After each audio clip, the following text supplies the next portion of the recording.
नमस्कार दोस्तों, मैं प्रसून तिवारी आपका प्रसून एजुकेशन में स्वागत करता हूं। आज से हम डेली एक टॉपिक डिस्कस करेंगे, डिटेल में डिस्कस करेंगे।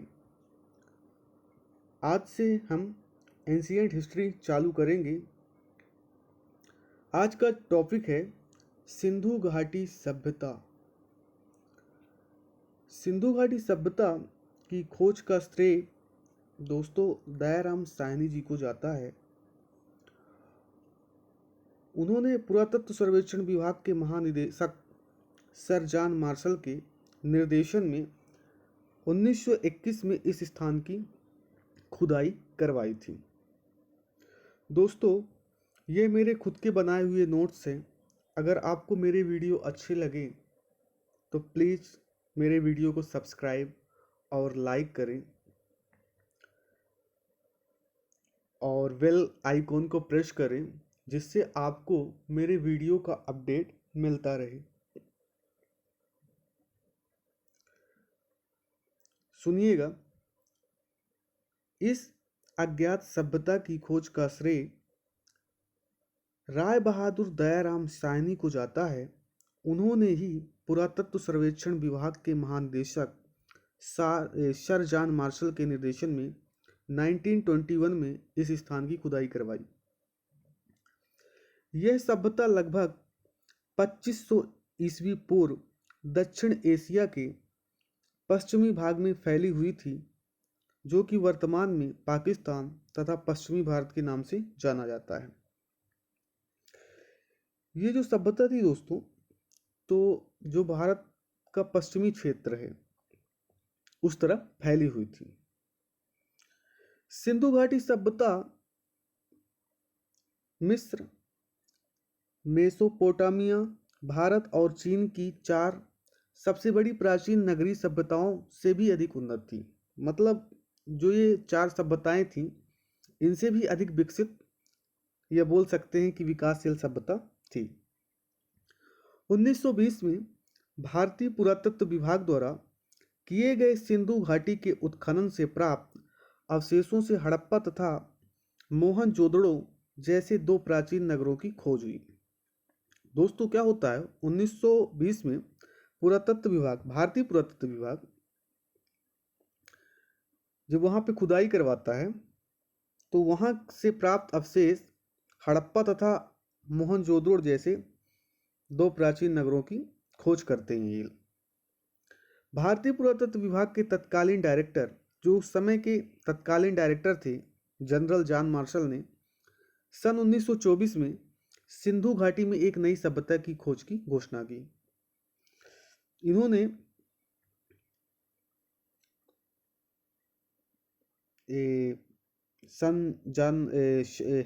जनरल जॉन मार्शल ने 1924 में सिंधु घाटी की सभ्यता खोजे जाने को लेकर घोषणा करी कि यहाँ पे एक सभ्यता मिली है। अब यहाँ की दोस्तों जो नगर योजना और विन्यास प्रणाली थी, तो दोस्तों आपको विश्वास नहीं होगा कि जैसे आज हम लोग स्मार्ट सिटी बना रहे हैं, ये लोग इतने जागरूक थे कि हाँ, आज से 2500-3000 वर्ष पूर्व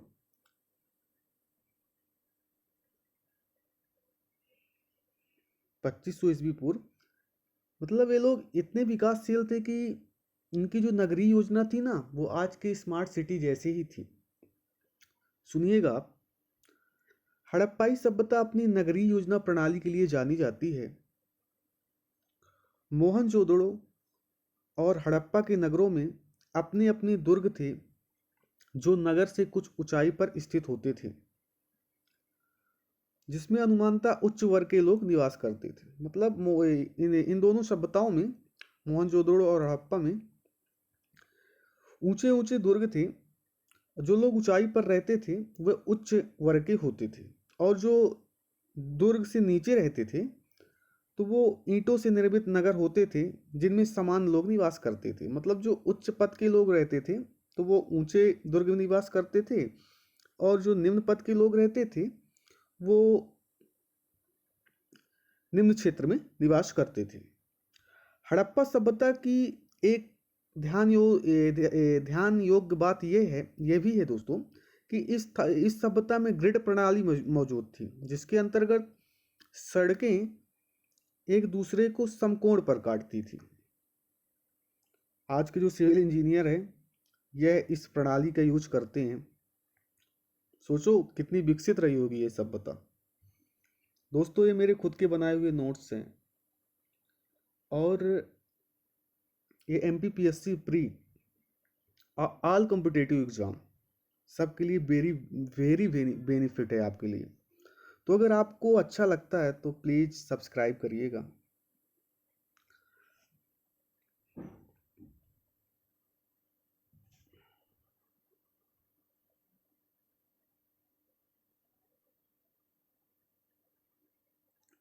अगला पॉइंट सुनिएगा।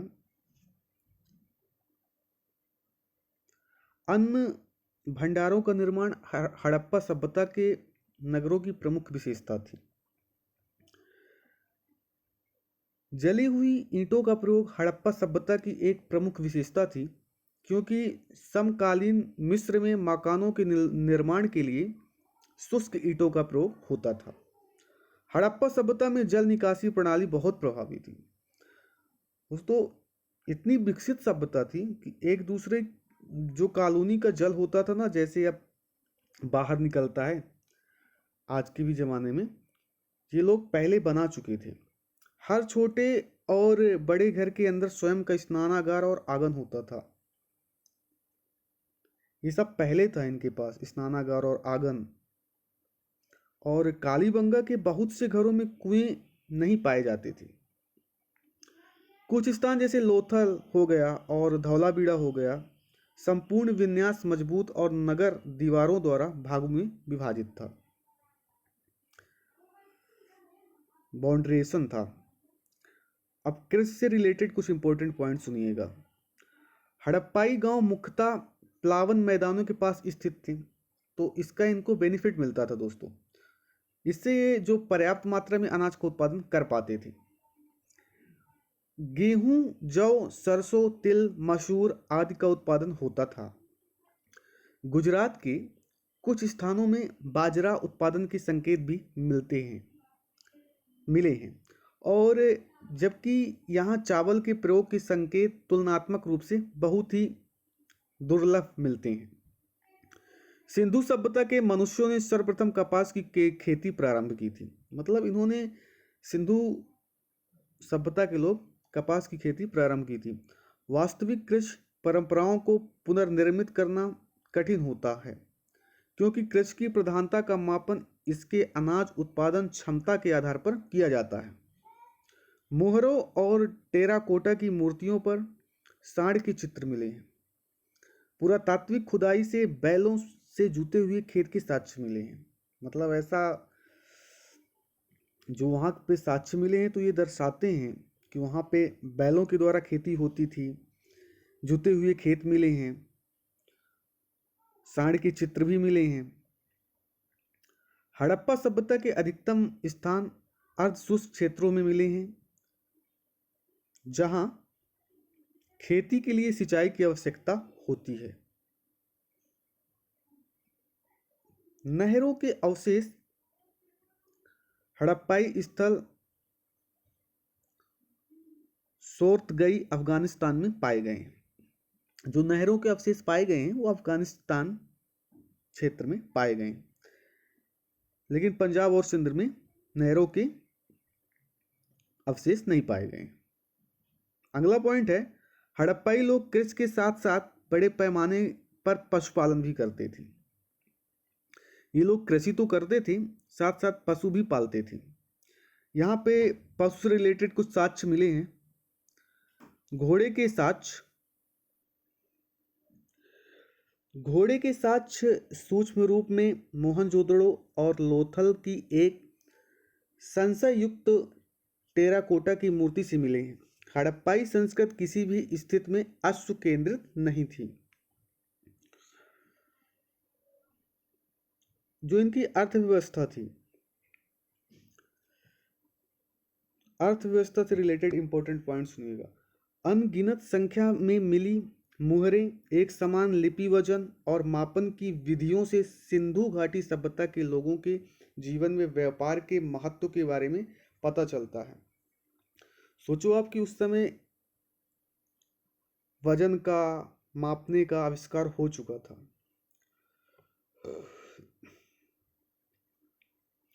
हड़प्पाई लोग पत्थर, धातुओं, सीप या संग का व्यापार करते थे। धातु मुद्रा का प्रयोग नहीं होता था। व्यापार की वस्तु विनिमय प्रणाली मौजूद थी। अरब सागर के तट पर उनके पास कुशल नौवहन प्रणाली भी मौजूद थी। मौजूद थी। उन्होंने उत्तरी अफगानिस्तान में अपनी व्यापारिक बस्तियां स्थापित की थी, जहां से प्रामाणिक रूप से मध्य एशिया में सुगम व्यापार होता था। इन्होंने क्या किया था कि उत्तरी अफगानिस्तान में अपनी व्यापारिक बस्तियां स्थापित की थी, जहां से प्रमाण मिलता है कि मध्य एशिया से इनका सुगम व्यापार होता था, अच्छा व्यापार हो पाता था। दजला, फरात नदियों की भूमि वाले क्षेत्र से हड़प्पा वासियों के वाणिज्यिक संबंध थे। हड़प्पाई प्राचीन लैपिस लाजुली मार्ग से व्यापार करते थे, जो संभव उच्च लोगों की सामाजिक पृष्ठभूमि से संबंधित था। संस्थाएं। सिंधु घाटी सभ्यता से बहुत कम मात्रा में लिखित साक्ष्य मिले। इसमें मतलब लिखित साक्ष्य बहुत कम ही मिले, जिन्हें अभी तक पुरातत्वविदों तथा शोधार्थियों द्वारा पढ़ा नहीं जा सकता। इसमें एक लिपि मिली है, वो भी अभी आज तक पढ़ी नहीं गई है। एक परिणाम के अनुसार सिंधु घाटी सभ्यता में राज्य और संस्थाओं की प्रकृति समझना काफी कठिनाई का कार्य है। हड़प्पाई स्थलों पर किसी मंदिर के प्रमाण नहीं मिले हैं। मतलब हड़प्पा में किसी भी मंदिर का प्रमाण नहीं मिलता है दोस्तों। और हड़प्पा सभ्यता में पुजारियों के प्रभुत्व या विद्यमानता को नकारा जा सकता है। जब मिले ही नहीं मंदिर के निर्माण, तो वहाँ के लोगों को जो विद्यमानता को हम नकार सकते हैं, इतिहासकारों के अनुसार। ये मैं नहीं बोल रहा हूँ। हड़प्पा सभ्यता अनुमानतः व्यापारी वर्ग द्वारा शासित थी। अगर हम हड़प्पा सभ्यता में शक्तियों के केंद्रण की बात करें, तो पुरातत्वीय अभिलेखों द्वारा कोई ठोस जानकारी नहीं मिलती है। कुछ ठोस जानकारी वैसे नहीं मिलती है। कुछ पुरातत्वविदों की राय है कुछ पुरातत्व लोगों की राय है कि हड़प्पा सभ्यता में कोई शासक वर्ग नहीं था तथा समाज के हर व्यक्ति को समान दर्जा प्राप्त था। मतलब वहां पे जो समाज था, हर व्यक्ति को समान दर्जा प्राप्त था। कुछ पुरातत्वविदों की राय में हड़प्पा सभ्यता में कई शासक वर्ग मौजूद थे, जो विभिन्न हड़प्पाई शहरों में शासन करते थे। धर्म। टेराकोटा की लघु मूर्तियों पर एक महिला का चित्र पाया गया है। इनमें से एक लघु मूर्ति में महिला के गर्भ से उगते हुए पौधे को दर्शाया गया है। हड़प्पाई पृथ्वी को उर्वरता की देवी मानते थे। मतलब यहाँ से कृषि होती थी तो उसको उन्होंने देवी मानते थे, पृथ्वी को। और पृथ्वी की पूजा उसी तरह करते थे जिस प्रकार मिस्र के लोग नील नदी की पूजा देवी के रूप में करते थे। पुरुष देवता के रूप में मोहरों पर 3 श्रृंगी चित्र पाए गए हैं, जो वहाँ के मोहर मिले हैं, जो कि योगी की मुद्रा पर बैठे हुए हैं। योग करते हुए पुरुष को दर्शाया गया है मोहर में। देवता के एक तरफ हाथी और एक तरफ बाघ, एक तरफ गैंडा तथा उनके सिंहासन के पीछे भैंसों का चित्र बताया गया है। उनके पैरों के पास 2 हिरणों के चित्र हैं। चित्रित भगवान की मूर्ति को पशुपतनाथ महादेव की संज्ञा दी गई है। अनेक पत्थरों पर लिंग तथा स्त्री जनन अंगों के चित्र पाए गए हैं। सिंधु घाटी सभ्यता के लोग वृक्षों तथा पशुओं की पूजा करते थे। मतलब जो यहाँ के लोग थे वो वृक्ष और पशुओं की पूजा करते थे। सिंधु घाटी सभ्यता में सबसे महत्वपूर्ण पशु एक सींग वाला गैंडा था तथा दूसरा जो इम्पोर्टेंट पशु था कुबड़ वाला सांड था। दूसरा महत्वपूर्ण पशु कुबड़ वाला सांड था। और यहाँ पे अत्यधिक मात्रा में ताबीज भी प्राप्त किए गए हैं। अब इस सभ्यता के पतन के वाले में अलग अलग इतिहासकार अलग अलग मत देते हैं अपना। तो सिंधु घाटी सभ्यता का पतन, सिंधु घाटी सभ्यता का लगभग 1800 ईसा पूर्व में पतन हो गया था, परंतु उसके पतन का कारण अभी भी विवादित है। एक सिद्धांत यह कहता है दोस्तों कि इंडो यूरोपियन जनजातियों जैसे आर्यों ने सिंधु घाटी सभ्यता पर आक्रमण कर दिया और उसे हरा दिया, इससे उनका पतन हुआ। सिंधु घाटी सभ्यता के बाद की संस्कृतियां में ऐसे कई तत्व पाए गए जिनसे यह सिद्ध होता है कि यह सभ्यता आक्रमण के कारण एकदम विलुप्त नहीं हुई थी। ऐसा हम नहीं बोल सकते कि आक्रमण के कारण यह सभ्यता विलुप्त हो गई थी। दूसरी तरफ से बहुत से पुरातात्विक सिंधु घाटी सभ्यता के पतन का कारण प्राकृतिक जैन मानते हैं कि आपदा आई होगी, बाढ़ आई होगी। मतलब उनका यह मानना है कि नेचुरल तरीके से इस सभ्यता का पतन हुआ। कुछ इतिहासकार या पुरातात्विकविद ऐसा मानते हैं। प्राकृतिक कारण भूगर्भीय और जलवायु संबंधी हो सकते हैं। यह भी कहा जाता है कि सिंधु घाटी सभ्यता के क्षेत्र में अत्यधिक विवर्तनिक प्लेट टेक्टोनिक विक्षेपों की उत्पत्ति हुई, जिसके कारण अत्यधिक मात्रा में भूकंपों की उत्पत्ति हुई। भूकंप के कारण यह सभ्यता नष्ट हो गई। और एक प्राकृतिक कारण वर्षण प्रतिमान का बदलाव भी हो सकता है। एक अन्य कारण यह भी हो सकता है कि नदियों द्वारा अपने मार्ग बदलने के कारण खाद्य उत्पादन क्षेत्रों में बाढ़ आ गई थी, तो यह भी एक इसका पतन का कारण हो सकता है। इन प्राकृतिक आपदाओं को सिंधु घाटी सभ्यता के पतन का मंद गति से हुआ परंतु निश्चित कारण माना गया है। अगर आपको यह वीडियो अच्छा लगा हो तो प्लीज़ मेरे चैनल को सब्सक्राइब करें और बेल आइकन को प्रेस करें, जिससे आपको अपडेट मिलता रहे। हम डेली एक टॉपिक लाएंगे प्राचीन इतिहास से और डिस्कस करेंगे। धन्यवाद।